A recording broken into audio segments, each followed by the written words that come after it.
हाय दोस्तों, मैं हूं ज्योति पाल और आप सभी का स्वागत है मेरे चैनल ज्ञान ज्योति कंप्यूटर में।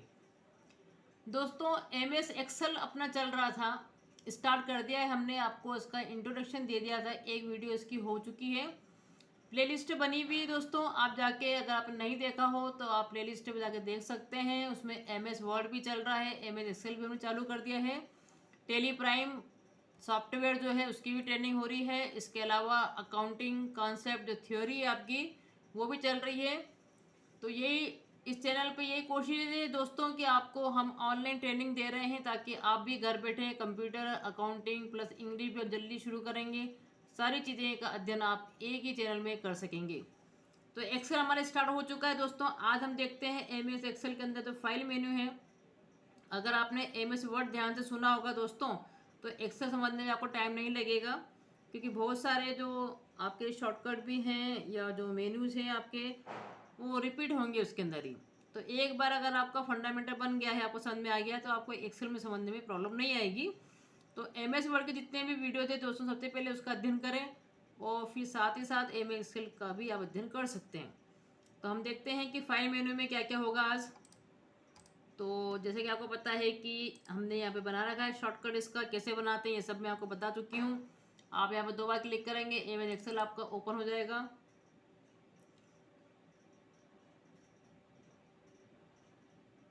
और उसके बाद दोस्तों यहाँ पे आपको मैंने बताया था कि बहुत सारी टेम्पलेट बनी बनाई आती है, आप इसमें से कोई भी नया फॉर्मेट ले सकते हैं। ये बना बनाया फॉर्मेट आपको मिलता है। अदरवाइज हम एक ब्लैंक जो है वर्कबुक। अब दोस्तों ध्यान रखो, मैंने आपको हालांकि इंट्रोडक्शन में भी बताया था कि वर्कबुक क्या होता है, शीट क्या होती है। ये जो शीट बनी हुई आपको दिखती है, इसको एमएस वर्ड, इसको एमएस एक्सेल के अंदर दोस्तों वर्कबुक बोला जाता है। ये काम करने की आपकी बुक है। और जैसे बुक्स में पेजेस होते हैं ना दोस्तों, इसी प्रकार से इसमें शीट बना सकते हैं अब आप। उस शीट के थ्रू आप काम करते हैं। तो ये एक पूरी वर्कबुक कहलाती है, इसको कि मैं ओपन कर रही हूँ यहाँ पर। ये वर्कबुक आपकी ओपन हो गई है। जैसे कि आपको दिख रहा है, ये आपके होते हैं टेप्स। और जो टेप ओपन होता है उसके अंदर के जो सारे, ये सारे जो आपको उसको बोलते हैं रिबन, और ये रिबन जो है बहुत से ग्रुपों में बटे हुए होते हैं दोस्तों। एक एक ग्रुप का हम अध्ययन करेंगे। जैसे हमने एमएस वर्ड में किया था स्टेप बाय स्टेप, वैसे हम लोग एक्सेल में भी करेंगे। अगर आप इंसर्ट पे क्लिक करेंगे तो इंसर्ट के सारी रिबन खुल जाएगी, उसके अंदर के जितने भी कमांड्स हैं आपके वो सारे ओपन हो जाएंगे। और समझने के लिए, अध्ययन करने के लिए ये पूरा ग्रुप, उसको नाम दे दिया उन्होंने टेबल, इसको नाम दे दिया उन्होंने चार्ट्स, इसको नाम दे दिया उन्होंने फिल्टर। इस प्रकार से कि इस फिल्टर्स के अंदर कौन कौन से कमांड्स है, आपके लिंक के अंदर कौन कौन से, टेक्स्ट के अंदर कौन कौन से। तो ऐसे ग्रुप वाइज आपको समझने में, अध्ययन करने में अच्छा रहता है, इसलिए बांट देते हैं उसको। अब मैंने आपको बताया था कि इसके अंदर दोस्तों ये जो एबीसीडी दिख रही है आपके कहलाते हैं कॉलम्स। ये कॉलम और रो में बटा हुआ होता है एक्सेल। और ये है आपकी शीट 1, देखिए जो दिख रहा है आपको नीचे, ये शीट 1 है। यहाँ से क्लिक करके आपको एक को शीट बनानी है तो आप एक को बना सकते हैं, कहलाती है आपकी शीट 2। मतलब एक वर्कबुक के अंदर हम शीट 1, शीट 2, शीट 3 ऐसे कितनी भी शीट बना सकते हैं। तभी जब अपन कॉल करते हैं ना दोस्तों, जैसे वर्ड के अंदर आपको एक्सेल को कॉल करना है, एक्सेल में वर्ड को कॉल करना है, तो बताना पड़ता है कि जो वर्क बुक है कौन सी शीट आप कॉल कर रहे हैं, शीट 1 कर रहे हैं, 2 कर रहे हैं, 3 कर रहे हैं। तो जस्ट लाइक ये एक बुक है और ये इसके अंदर के पेजेस है, ध्यान रखें। और एक शीट के अंदर क्या होते हैं, ये फिर रो और कॉलम में बटी हुई होती है। और जहाँ हमारा पॉइंटर रखा हुआ होता है उसका सेल एड्रेस यहाँ पर दिखाता रहता है कि अभी आप जैसे E5 लिखा हुआ है, मतलब क्या, कॉलम ई है और रो कौन सी आपकी ई है। कॉलम हमारा ई है और रो है हमारी 5। तो इसका पूरा शेयर एड्रेस क्या हो गया, इसको बोलते हैं शेयर एड्रेस, ये हो गया E5। मेरा पॉइंटर यहाँ रखा हुआ है तो क्या लिखा हुआ है, G5। आपको डायरेक्टली किसी भी पॉइंटर पे जाना है, जैसे मैंने यहाँ पे लिख दिया H50, मतलब कॉलम एच है और रो कौन सी 50, तो डायरेक्टली पॉइंटर आपका H50 पे पहुंच जाएगा, ध्यान रखें। कंट्रोल होम से हम लोग डायरेक्टली होम पर आ जाते हैं, मतलब फर्स्ट वाली रो और कॉलम पे आ जाते हैं। तो अब दोस्तों क्या होता है कि जब मैं यहाँ, ये जो आपका कहलाता है, ये आपका कहलाता है फार्मूला बार, जहाँ पे आप लिखते हैं। देखो यहाँ पे लिख के भी आ रहा है, देखो फार्मूला बार, ठीक है। अगर मैं यहाँ क्लिक करके कुछ भी लिखूंगी, जहाँ मेरा सेल रखा रहेगा, जैसे मैं एंटर करूंगी यहाँ पे लिखा हुआ आ जाएगा। मैंने यहाँ पॉइंटर रखा, यहाँ पे कोई लिखा तो यहाँ पे लिखा हुआ आएगा, ये तो आपको पता ही है। इसके अलावा हम इसकी हाइट, इसकी जो रो और कॉलम की जो हाइट विड्थ जो है इसको मेंटेन कर सकते हैं। जब मेरा पॉइंटर देखिए ऐसा बनेगा, तब मैं इसको ऐसे दबा के माउस से इसको, इसकी रो, इसकी विड्थ को जो है हम पिक्सल के हिसाब से को सेट कर सकते हैं। देखो ऊपर लिखा हुआ भी आ रहा है कितनी पिक्सल में हम सेट कर रहे हैं। लेकिन ये पर्टिकुलर इसी कॉलम की बात हो रही दोस्तों, ठीक है। मैंने क्लिक कर छोड़ दिया तो ये वाला कॉलम जो इतना बड़ा हो गया। तो अगर जिस भी कॉलम की आपको विड्थ जो है सेट करना, आप बस पकड़ के कुछ यूँ ऐसे पकड़ के खींचे हैं फिर छोड़ दे इसकी बस को, तो ये इसकी आप विड्थ सेट कर सकते हैं। इसी प्रकार से रो में आप क्या करेंगे, जब पेंटर आपका ऐसा बनेगा, देखिए इस टाइप का बनेगा पेंटर, आप इसको पकड़ खींचिए, ये देखो ये वाली रो पर्टिकुलर कितनी बड़ी होगी, दिख रहा है आपको। तो ऐसे आप रो और कॉलम को मेंटेन कर सकते हैं। अब मुझे एक नई फाइल बनानी है यहीं से दोस्तों मैं कर दूंगी कंट्रोल एन। कंट्रोल एन मतलब क्या होता है, न्यू फाइल। ये देखिए एक नई फाइल आ गई आपके सामने। अब यहाँ पे लिख के आ गया बुक 2, क्योंकि अभी इस फाइल का हमने नाम नहीं दिया है, लेकिन बाय डिफॉल्ट एक्सेल जो है बुक 1, बुक 2, बुक 3 इस प्रकार से ओपन करता है। तो ये सारे मेनूज है आपके, जिसमें कि फाइल मेनू के अंदर दोस्तों आप एक नई फाइल बना सकते हैं न्यू, जिसको मैंने कंट्रोल एन से बोला है आपको शॉर्टकट। जो फाइल बनी बनाई है जिसको आपने सेव कर दिया उसको ओपन करना, तो आप कंट्रोल ओ से ओपन कर सकते हैं। वही है शॉर्टकट जो कि आपने एमएस वर्ड में सीखे थे दोस्तों, ठीक है, ध्यान दें। और सेव करने के लिए आप करेंगे कंट्रोल एस।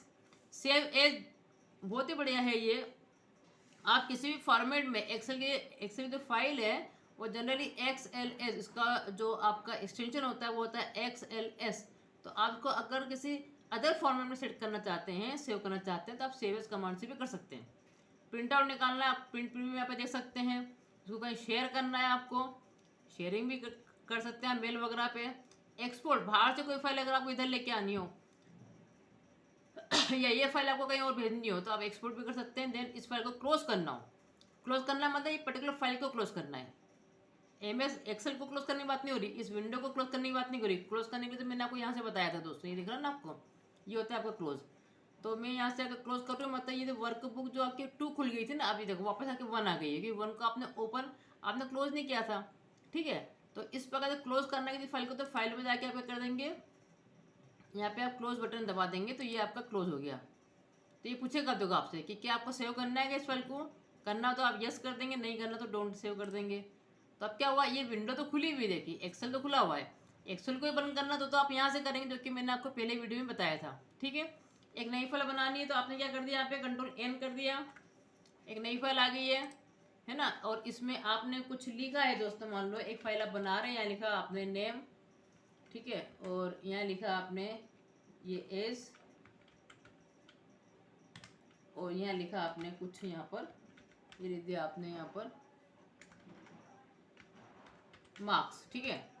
तो सपोज आप यहाँ पर कुछ लिख रहे हैं, यहाँ आपने लिखा ए बी और ये सी नाम दिया आपने, कुछ एज लिख दिया आपने इसकी 23, यहाँ लिख दिया आपने 31, है ना, यहाँ लिख दिया आपने 45 और कुछ मार्क्स आपने यहाँ पे पुट कर दिए सपोज कुछ भी।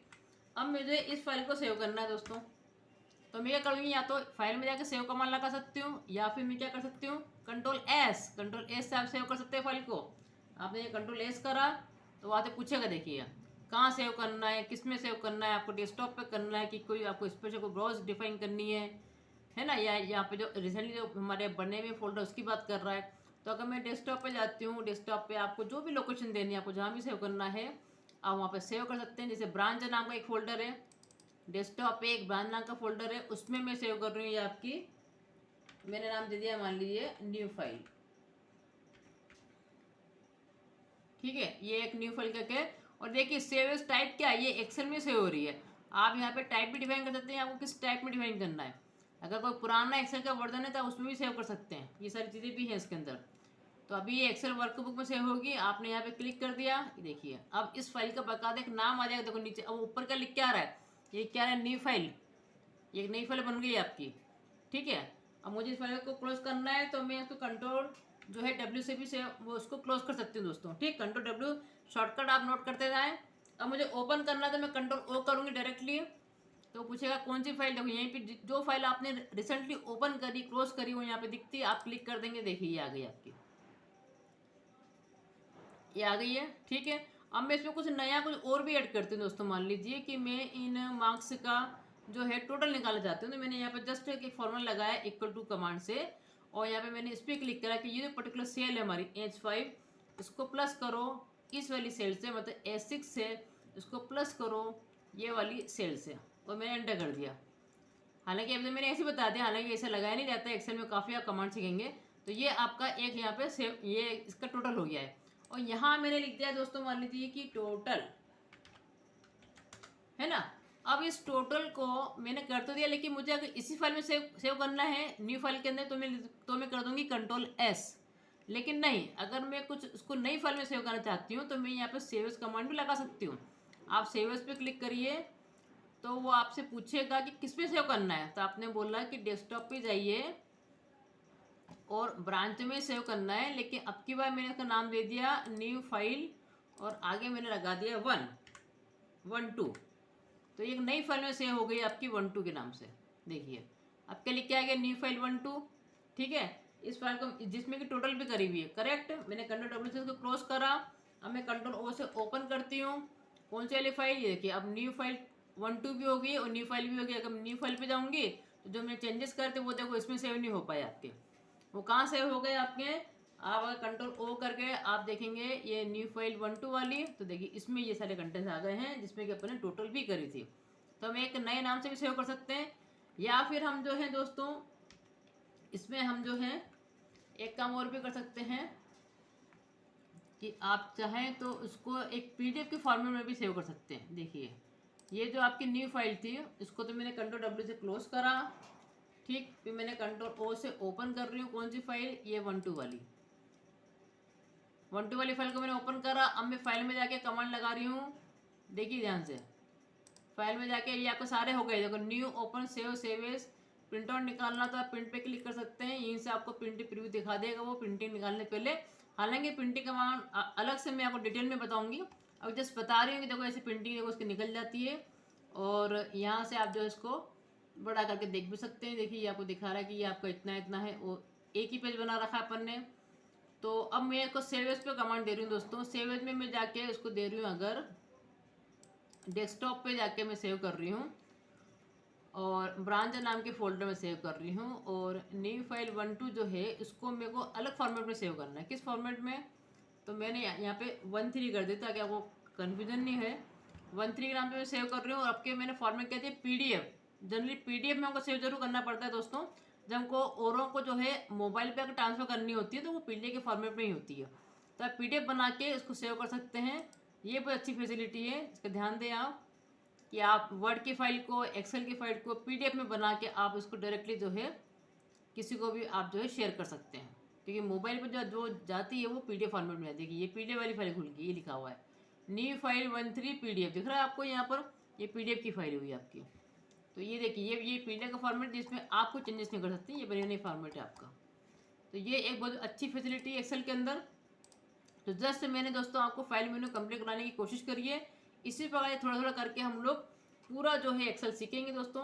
आप बेसिक से लेके एडवांस तक जाएंगे। ये मैंने आपको सारे मेन कमांड बता दिए हैं, इसके साथ में शॉर्टकट में आपको बताती जा रही हूँ। तो दोस्तों अगर आप बने रहेंगे चैनल पे, इसका लाभ उठाएंगे तो आप काफ़ी कुछ सीखेंगे इसके अंदर, ध्यान रखें। तो अगर आपको लगता है दोस्तों कि हम लोग सही कंटेंट, सही चीज़ें आपको दे रहे हैं, तो आप बाकायदा इसको शेयर भी करें दोस्तों, इसको लाइक भी करें, कमेंट भी करें और सब्सक्राइब भी करें दोस्तों। Thank you so much.